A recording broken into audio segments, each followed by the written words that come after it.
अखबार बनाने से लेके छोटे स्टार से लेके राजधानी से लेके डीपीआर से लेके डीएपी तक का काम मैंने स्वयं किया है। मैंने कभी दलाल की सहायता नहीं ली। अब विषय के परिप्रेक्ष्य में मुझे उद्बोधन देने का आदेश मंच से हुआ है, उसके तारतम्य में मैं कहना चाहता हूँ जी कि जो विषय यहाँ पे रखा गया है, पत्रकारिता की विश्वसनीयता पे उठती उंगली, बहुत ही हृदय को झकझोर देने वाला विषय है पत्रकारों के लिए, क्योंकि आज ऐसा दौर चल रहा है कि इसमें बार बार पत्रकारों के किरदारों पर उंगली उठ रही है। देश को आजादी दिलाने और फिर सुधारवादी आंदोलन के साथ जो पत्रकारिता प्रारंभ हुई थी, तीर निकालो न तलवार निकालो, यदि जमकर मुकाबला हो तो सिर्फ अखबार निकालो, अखबार निकालो, अखबार निकालो, ये नारे के साथ देश में पत्रकारिता चालू हुई। पत्रकारिता के दम पर देश आजाद हुआ और देश में सुधारवादी आंदोलन चला और तीसरी दुनिया का जो भारत देश कहलाता था, आज भारत विकासशील देशों की श्रेणी में आ खड़ा हुआ है, जिसका एक बहुत ही महत्वपूर्ण श्रेय यहाँ की मीडिया को भी जाता है।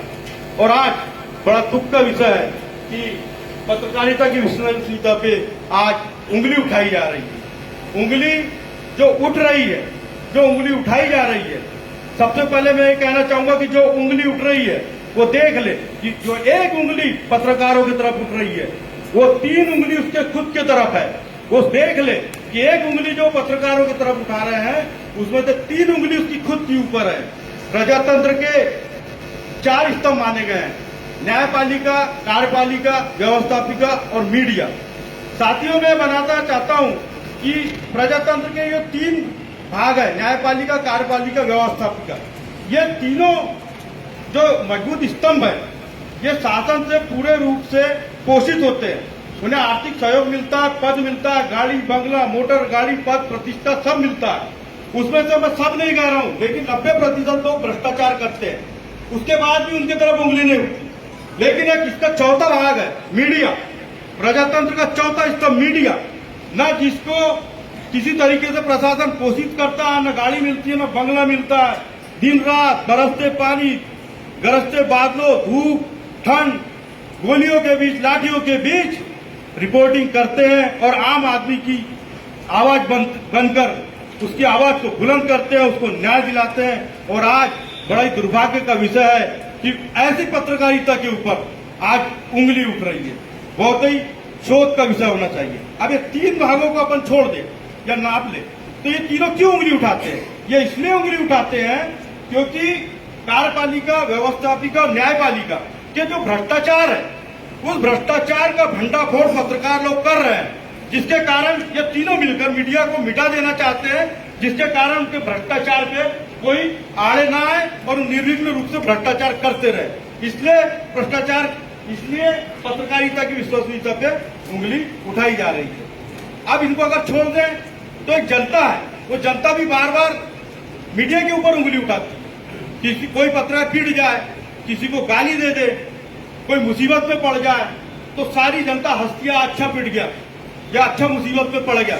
उसका कारण क्या है? कल तक जो गिड़गिड़ाते थे पत्रकारों के सामने अपनी खबर छपवाने के लिए, अपनी समस्या हल कराने के लिए, जब वो पत्रकार मुसीबत में होता है तो सारी जनता उसके ऊपर उंगली उठाती है। लेकिन आप एक बात गौर कर लीजिए, पूरे देश में, प्रदेश में, गांव में, कस्बे में, टोले में जब कोई बड़ी घटना घटती है, वो आदमी छोटा, गरीब, आदिवासी, मजदूर, किसान से लेकर इंडस्ट्रियल से लेकर नेता तक जब मुसीबत में आता है तो सबसे पहले वो पत्रकार को फोन घुमाता है, पत्रकार को फोन घुमाता है। उसमें किसी पे विश्वास नहीं होता, इसलिए पत्रकारों पे फोन घुमाता है, क्योंकि आज भी जनता की अदालत में सबसे ज्यादा विश्वसनीय कोई है तो वो मीडिया है, पत्रकार साथी है। समाज का सबसे निचला, पिछड़ा, गरीब, मजदूर व्यक्ति जो होता है वो मीडिया पे विश्वास करता है। उसको मालूम है उसे जब कहीं से न्याय नहीं मिलेगा वो मीडिया के पास जाएगा, वो जरूर मदद करेंगे। और आप और हम देखते हैं कि उसे मदद मिलती है। 90% भ्रष्टाचार और भंडाफोड़ और व्यवस्था सुधार के जो मामले आए हैं उसको मीडिया के साथियों ने उजागर किया है। जनता घटना घटने पर हमेशा इसीलिए सबसे पहले मीडिया को याद करती है, क्योंकि आज भी सबसे ज्यादा विश्वसनीयता पत्रकारों की है प्रजातंत्र में। अब बात रही विश्वसनीयता पे, विश्वसनीयता क्यों कम हुई? अभी कुछ समय से आप देख रहे हैं कि पत्रकारों के ऊपर उंगली उठ रही है और उनके ऊपर ताने कसे जा रहे हैं। लेकिन इसके पीछे सिर्फ एक कारण है कि देश में सारे राजनीतिक दल ब्यूरोक्रेट्स ने मिलकर एक एक्ट पास किया जिसका नाम था paid news act. Paid news act ने जब पत्रकारों के हाथ बांध दिए, ठीक उसी प्रकार जिस प्रकार भीष्म पितामह ने अपने शस्त्र फेंक दिए थे, उसके बाद उनका वध किया गया। ऐसी स्थिति में आज पत्रकारों के ऊपर उंगली उठाई जा रही है क्योंकि पैड न्यूज के कारण उनके हाथ बांध दिए गए हैं। पहले जब पैड न्यूज नहीं थी, पत्रकार निष्पक्ष रूप से समाचारों को प्रकाशन करता था और भ्रष्ट नेताओं के आचरण को उजागर कर देता था। लेकिन आज पैड न्यूज एक्ट, जो सारे राजनीतिक दलों, समाज सेवियों ने किसी ने उसका विरोध नहीं किया जब वो लागू हुआ, उसके कारण उनके हाथ बांध दिए गए। चुनाव में आज भ्रष्टाचारी है, मुजरिम है, आप उसके खिलाफ समाचार जब प्रकाशित करते हैं तो आप बंधे हुए हैं। आपको उसके बीच में सीमाओं में समाचारों का प्रसारण करना है, जिसका फायदा उठाकर आज पत्रकारों के ऊपर और उनकी विश्वसनीयता पे उंगली उठाई जा रही है। लेकिन जब तक पैड न्यूज एक्ट नहीं था, आज से 8-10 साल पहले, आप देख लीजिए किसी भी की हिम्मत नहीं होती थी पत्रकारों पे उंगली उठाने की। क्योंकि संक्षिप्त में मुझे बोलने का आदेश हुआ है, इसलिए मैं अति संक्षिप्त रूप में मैं अपना उद्बोधन दे रहा हूँ, क्योंकि मेरा पूरा जीवन इसी में व्यक्त हुआ। 30 साल से मैं पत्रकारिता किया हूँ। बार बार आप देखते हैं कि सारे राजनीतिक दल जो मीडिया की विश्वसनीयता पे प्रश्न चिन्ह उठाते हैं, कभी न कभी ये बोलते दिखते हैं आपको कि प्रजातंत्र की हत्या हो रही है। ऐसा कोई राजनीतिक दल का कोई नेता आपको नहीं मिलेगा कि प्रजातंत्र की हत्या हो रही है, ये नहीं बोला होगा। जब उसके ऊपर आफत आती है तो सबसे पहले वो चिल्लाते हैं कि प्रजातंत्र की हत्या हो रही है। ये हत्या होती है पैड न्यूज और अखबारों पे और पत्रकारों पे उंगली उठाने के आचरण के कारण। अगर पत्रकार स्वतंत्र रहेगा और निर्भक निष्पक्ष रूप से लेखनी पे अपना काम करता रहेगा तो पत्रकारों की विश्वसनीयता पे कभी उंगली नहीं उठ पाएगी। सरकारी नीति फेल होने के कारण ये जो सारे विसंगति आ गई है, जो विज्ञापन पत्रकार और पाठकों को परेशान कर रही है, उसकी जड़ में सिर्फ एक कारण है। वो कारण है पाठक संख्या और प्रकाशक संख्या।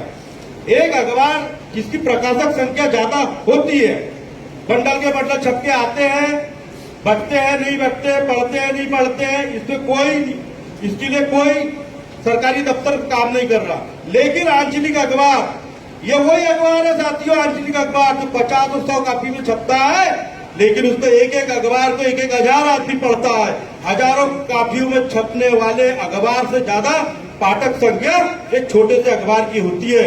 हमारे देश में जब 1857 की क्रांति हुई, जब आपने देखा एक अखबार एक रोटी के साथ एक गांव में जाता था और उससे पूरे देश में क्रांति लाई। साइकिलो स्टाइल से, मशीन से, खेत से, खलियान से अखबार निकाले गए और उससे देश में क्रांति लाई। इसके पाठक संख्या और प्रसार संख्या में जिस दिन सरकारी नीति फोकस करके काम करना शुरू कर देगी, सारी नीति अपने आप से मजबूत हो जाएगी।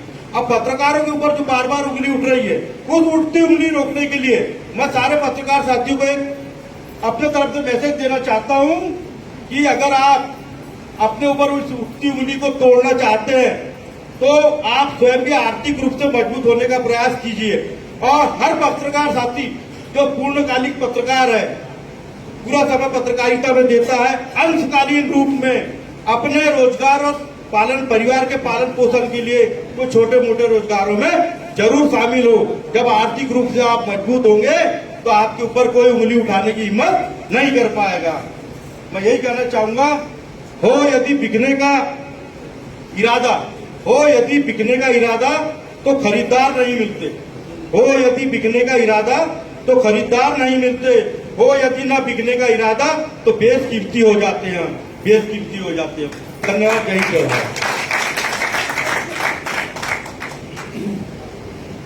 बहुत बहुत धन्यवाद गगनदीप जी। आपने कौन जा रहा है भैया?